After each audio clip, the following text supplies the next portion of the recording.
HPV used to be perceived as a woman's disease. However, from the last 2 episodes, you know that HPV actually affects men equally much as HPV affects women.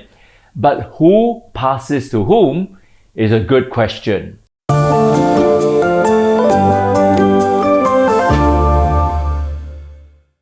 So there are many arguments to say that actually men actually pass HPV to women a lot more often than women pass it to men. The answer is actually not quite.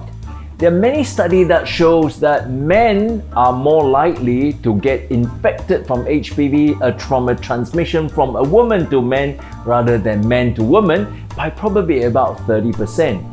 And why is that the case? Actually, nobody knows. But we know that there's several ideas that actually can enhance that transmission.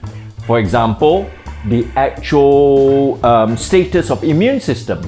From the last episode, we know that men's immune system, when they raise seroconversion against HPV infection, is not as good as women. Therefore, women are probably more likely to pass it to men because men's immune systems are weaker. The second reason why actually is because of viral load.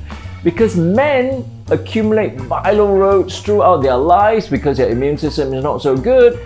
As a result of that, that might also contribute towards the transmission itself. But more importantly, the actual status of a man when it comes to circumcised or non-circumcised men. Because we know that non-circumcised men are more likely to get infection from a woman to men. So therefore, there are multiple reasons why the transmission can be sometimes gearing towards more women to men and sometimes men to women. The idea is that if we reduce the viral load for both sides, then the transmission can be reduced, then cancer caused by HPV and also diseases such as genital warts caused by HPV can be greatly reduced by both genders.